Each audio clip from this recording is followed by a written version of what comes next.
என்னம்மா உங்க நாத்தனார்கிட்ட பேசுறேன்னு பேசிட்டியாமா? நான் எவ்வளோ பேசி பார்த்துட்டேண்ணே, அந்த பொம்பளை ஒத்துக்க மாட்டேங்குதுண்ணே. என்ன சொல்றமா? ஆமாண்ணே, நான் எவ்வளோ பேசி பார்த்துட்டேன், அந்த பொம்பளை ஒத்துக்கவே மாட்டேங்குது.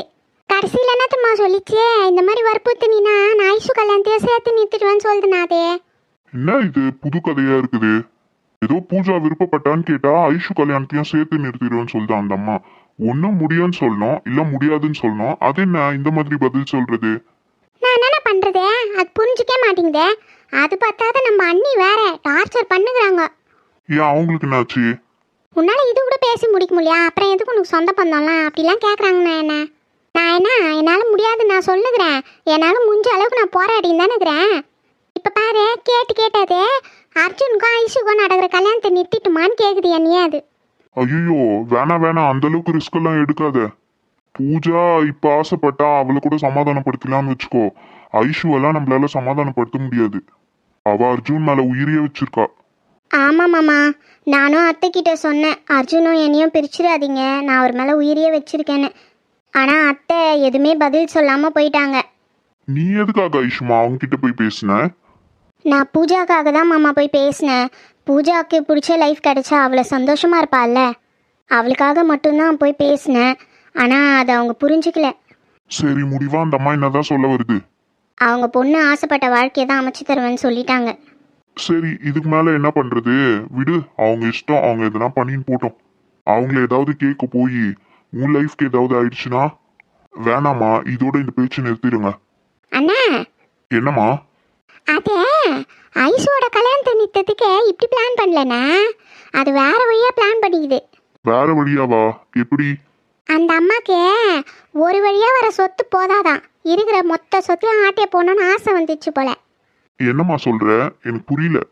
அது ஒன்றும் இல்லைண்ணே, இந்த நிலா பொண்ணுக்குதுல்ல, அந்த பொண்ணை அவங்க பிள்ளைக்கு கல்யாணம் பண்ணி வைக்கலான்னு பிளான் போட்டுச்சு. அப்போ ஐஷுவோட நிலைமை? அதானே எனக்கும் தெரில. இதெல்லாம் ரொம்ப ஓவர்மா. சின்ன வயசுல இருந்து அந்த அம்மா தான் இவளுக்கு ஆசை காட்டி வளர்த்ததே. இப்ப திடீர்னு மனசை மாத்திக்க சொன்னா அவ எப்படி மாத்திப்பா? அண்ணா, அவங்க டவுட்டாக தான் சொல்லிக்கிறாங்க, இன்னும் உறுதியாக கூட சொல்லல. நான் யோசிக்கிறதுன்னு கூட எனக்கு தெரிலண்ணே. போகிற போக்கு பார்த்தா சம்மந்தம் பேசும்போது புள்ளிக்கும் சேர்த்து முச்சிடும் போலகுது. அப்படிலாம் ஒன்றும் நடக்காதுமா. நடந்தா நாங்க என்ன பார்த்துட்டு சும்மாவா இருப்போம்? நாங்கெல்லாம் இருக்கோம்ல, அதுக்கெல்லாம் பயப்படாத இரு. அதுதானே நான் ஒரு முடிவு பண்ணிக்கிறேன். ஆனால் சொன்னா நீ தப்பாக நினச்சிக்கூடாது. என்னம்மா எதுவா இருந்தாலும் சொல்லு. நான் எதுக்கு உன்னை தப்பா நினைக்க போறேன்? அது ஒன்றும் இல்லைண்ணே, உன் பையனும் அந்த நிலா மேலே ஆசைப்பட்றான். அவனை அந்த நிலாவுக்கு பேசி முடிச்சிட்டீன்னா இந்த கல்யாணம் நல்லபடியாக நடந்துடும்ல. என்னடா அத்தை சொல்றது உண்மையா? அது வந்துப்பா.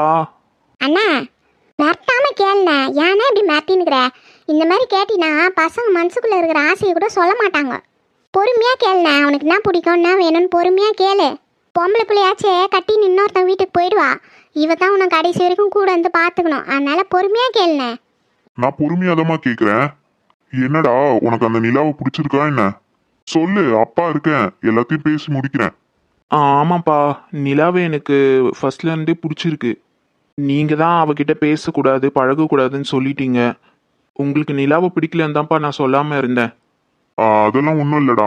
அப்பாவுக்கு சின்ன குழப்பம். அது நான் ஒருத்தர்கிட்ட கேட்டு தெளிவுபடுத்திக்கிட்டேன். இப்போ நீ நிலா கூட பேசலாம், பழகலாம். எனக்கு எந்த ஆட்சேபனையும் இல்லை. என்னப்பா சொல்றீங்க? அப்போ நான் நிலாவை கல்யாணம் பண்ணிக்கலாமா? தாராளமா பண்ணிக்கலாம். அவளும் பொண்ணு தானே. ஏப்பா, இப்போ தானே எனக்கு சந்தோஷமாகுதே.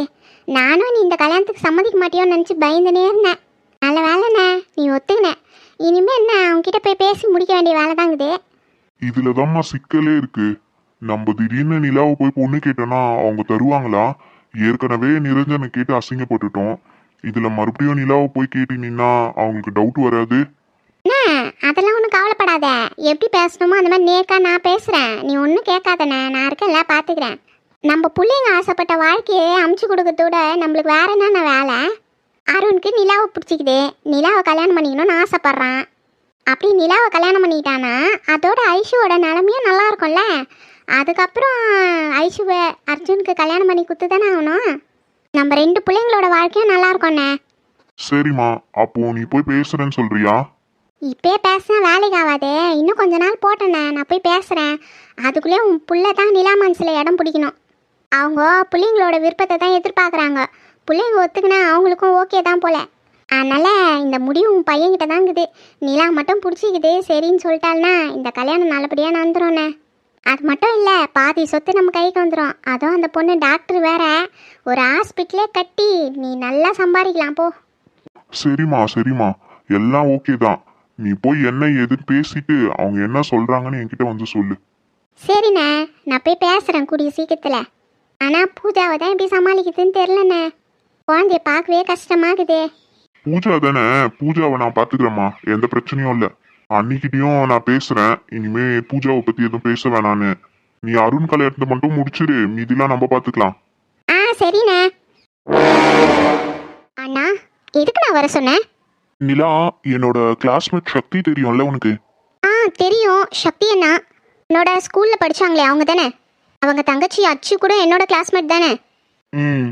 இப்போ அவங்களுக்கு நம்மளோட ஹெல்ப் தேவைப்படுது. அஃபிஷியலா இல்ல, பர்சனலா. என்னண்ணா, என்னாச்சு? நிலா, அச்சுவை யாரோ கிட்னாப் பண்ணிட்டாங்களாம். ஐயோ அண்ணா, என்னண்ணா சொல்றீங்க? ஆமா, அவங்க தங்கச்சியை கிட்னாப் பண்ணிட்டாங்கன்ட்டு ஃபீல் பண்ணிட்டே எனக்கு கால் பண்ணான். எப்படிண்ணா, யார் கிட்னாப் பண்ணுதா? அதெல்லாம் நான் போற வழியில சொல்றேன். உனக்கு ஒர்க் எதுவும் இல்லைல்ல? இல்லண்ணா, இப்போ எனக்கு வேலை எதுவும் இல்லை. அப்போ நீ என் கூட வரியா? சரிண்ணா, நான் வரேன். அம்மா கிட்டயும் அப்பா கிட்ட தாத்தா பாட்டி கிட்டலாம் ஒரு வார்த்தை சொல்லிட்டு கிளம்பலாம். ஓகே நிலா, நீ போய் ரெடி ஆயிட்டு வா. நான் எல்லார்கிட்டயும் சொல்லி பெர்மிஷன் வாங்கிக்கிறேன். ஆ சரிண்ணா. சீக்கிரமா வா நிலா, போலாம். அவங்க தங்கச்சியை காணணும், பாவம் அவன் அழுதுட்டே இருக்கான் போல. நான் ஒரு 10 மினிட்ஸில் வந்துடுறேண்ணா. சரி போ போ. நிலா, நிலா. என்ன எல்லாரும் சேர்ந்து வந்திருக்காங்க? என்னம்மா அங்கேயே நின்ட்டேன், இங்கே வா. என்ன விஷயம், எல்லாரும் ஒன்றா வந்திருக்கீங்க? என்னடா இத்தனை நாளாக இல்லாதவ இப்போ நம்மக்கிட்ட வந்து பேசுகிறான்னு நினச்சினிக்கிறியா? நான் உன்னை வந்து பார்க்கணும் தான் நினச்சேனிலா. எனக்கு சரியான முட்டி வலி, அதனால வெளியே கூட போக முடியல. தான் ரூமுலேயே பத்துன்னு இருப்பேன். இன்னைக்கு உன்னை பார்த்து எப்படின்னா பேசிட்டு போயின்னு தான் வந்தேன். என்ன விஷயம் சொல்லுங்க. அது ஒன்றும் இல்லைம்மா, உனக்கு உடம்பு சரியில்லைன்னாங்களே, அதான் எப்படி இதுன்னு கேட்டுன்னு போகலான்னு வந்தேன். ஆ இப்போ பரவாயில்ல, எனக்கு நல்லாயிடுச்சு. அப்புறம் ஐஸ் ஏதோ உங்ககிட்ட சும்மா சும்மா சண்டைக்கு வராலாமே? அதெல்லாம் ஒன்றும் இல்லை. என் பொண்ணு நீ என்கிட்ட வந்து மறைக்கிற பற்றியா? என் பொண்ணை பற்றி எனக்கு தெரியாதா? அவள் சும்மா உன்னை வம்பி இருக்கிறாளாமே, அதனால தான் இப்போ இனிமேல் இது மாதிரி பண்ண மாட்டான்னு சொல்கிறதுக்கு தாம்மா வந்தேன். இனிமேல் ஐஷு உங்ககிட்ட சண்டைலாம் போட மாட்டான்னு நான் பார்த்துக்கிறேன். ஐயோ இல்லை பரவாயில்ல ஆண்டி, ஐஷு என்கிட்ட சண்டைலாம் போடல. தேவையில்லாத வார்த்தையை விடுவா, அவ்வளோதான். நான் பெருசாக நினச்சிக்க மாட்டேன் ஆண்டி. அவனுக்கு ஆண்டிலாம் கிடையாதும்மா, பெரியம்மான்னு கூப்பிட்டே. ஆ சரி பெரியம்மா. இது வரைக்கும் நீ என்கிட்ட பேசுனதே இல்லைல்ல, அதனால தான் உனக்கு இந்த தயக்கம். இனிமே நான் வந்து உங்ககிட்ட நல்லா பேசுவேன்னா நீயும் வா, என் ரூமுக்கு வந்து என்னை பாரு, என்கிட்ட பேசு. சொந்த பந்தத்துக்குள்ளே நல்லா பழகி எடுத்து இருக்கணும்ல. நீ ஒரு பக்கம் நான் ஒரு பக்கம் இருந்தால் இருக்கிற சொந்தமே மறந்து போயிடும். சரி, இனிமே வந்து பேசுகிறேன். அது ஒன்றும் இல்லைம்மா, நான் இப்போ எதுக்கு வந்தேன்னா அருண் எங்கேயோ வெளியே போனோன்னு சொன்னான், அதான் கூட்டின்னு வந்தேன். இதே புது ஊர் பற்றியா, அதனால உனக்கு தானே இந்த ஊரோட விவரம்லாம் தெரியும், அதான் கேட்கலான்னு வந்தேன். அருணே என்னதுன்னு சொல்ப்பா. என்ன விஷயங்க? அது ஒன்றும் இல்லை நிலா, என்னோட லேப்டாப் கொஞ்சம் மக்கர் பண்ணுது, அதான் அதை ரெடி பண்ணோம். ஷாப் எங்கே இருக்கும்? அதுவா, ஷாப்பு இங்கெல்லாம் இல்லை, டவுனுக்கு தான் போகணும். நீங்கள் நாளைக்கு ரெடியாக இருங்க, நான் உங்களை கூட்டிகிட்டு போகிறேன். இன்னைக்கே போகலாமே, எனக்கு கொஞ்சம் ஒர்க் இருக்குது. ஐம் சாரி அருண், இன்னைக்கு போகணுன்னா நான் வேணா வள்ளி அக்கா அவங்க ஹஸ்பண்ட் கிட்ட சொல்கிறேன், அவர் வேணா உங்களை கூட்டிகிட்டு போவார். ஏம்மா என்னாச்சே? அதான் முக்கியமான வேலைக்கு தானே? ஆமாம், எனக்கு முக்கியமான வேலை இருக்குது. நான் வேலை விஷயமா சென்னை வரைக்கும் போகிறேன். நான் நாளைக்கு தான் வருவேன். அப்படியா? வீட்டிலலாம் சொல்லிட்டியா? ஆ வீட்டில் எல்லாருக்கும் இன்ஃபார்ம் பண்ணியாச்சு. பரவாயில்லையா, தைரியமாக சென்னை வரைக்கும் விட்றாங்களா உன்னை? ஏன் அப்படி கேட்குறீங்க? நான் அங்கே தானே படிச்சுட்டு வந்தேன், அப்போல்லாம் அலோவ் பண்ணாங்கல்ல, அதெல்லாம் எங்கள் வீட்டில் ஒத்துப்பாங்க. ஐயா நான் சும்மா சொன்னம்மா, இது போய் கோச்சிக்கிறேன். அருண், நான் போயிட்டு வந்து அப்புறமா உங்களை பார்க்குறேன். நாளைக்கு வந்துடுவீங்களா நிலா? ஐ டோன்ட் நோ அருண், கொஞ்சம் ஒர்க் இருக்குது, அது முடிஞ்ச உடனே தான் வர முடியும். ஆமாம் ஆமாம், டாக்டர்ல 1008 வேலை இருக்கு தான் செய்யும். சரிம்மா நீ போயிட்டு வா, வந்தவொடனே எங்களுக்கு சொல்லு, நாங்கள் வந்து உன்னை பார்க்குறோம். ம் ஓகே. நிலா ரெடியா? ஆ ரெடியாக இருக்கேண்ணா. சரி நான் போயிட்டு வரேன். நிலா பார்த்து பத்திரமா போங்க, நான் கால் பண்ணுறேன் உங்களுக்கு. ஆ சரி ஓகே.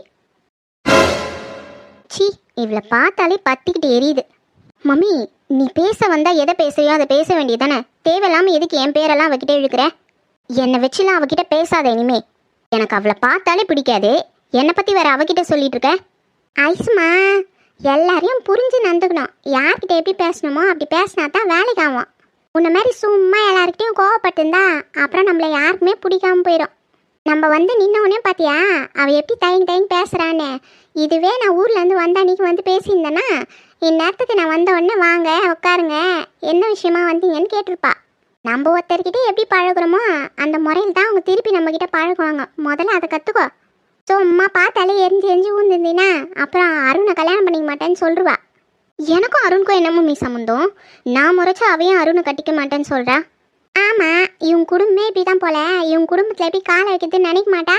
அது மட்டும் இல்லாமல் அருண் உனக்கு தாய் மாமா பையன். நீயே இப்படி சண்டை போட்டினா அப்போது அவனும் அப்படித்தானே இருப்பான்னு யோசிப்பா. உங்களுக்கெல்லாம் எப்படி சொல்லி புரிய வைக்கிறதுனே தெரில. முதல்ல பூஜா கிட்ட போய் பேசணும். என்னமோ பண்ணு மம்மி, ஆனால் இவகிட்ட என்னெல்லாம் பேச சொல்லாத. எனக்கு இவ்வளோ பார்த்தாலே பிடிக்காது. பாராயுஷுமா, நம்மளுக்கு ஒரு விஷயம் வேணும்னு நினச்சோன்னா நம்ம தான் ரிஸ்க் எடுக்கணும். இப்போ இவ்வளோ பிடிக்காது பேச மாட்டேன்ட்டினா அவள் அர்ஜுனை கல்யாணம் பண்ணி போயிடுவா. பரவாயில்லையா மம்மி? அப்புறம் என்ன, மம்மி சொல்கிறதெல்லாம் கேளு. நான் உன் நல்லதுக்கு தான் சொல்லுவேன். வா போகலாம்.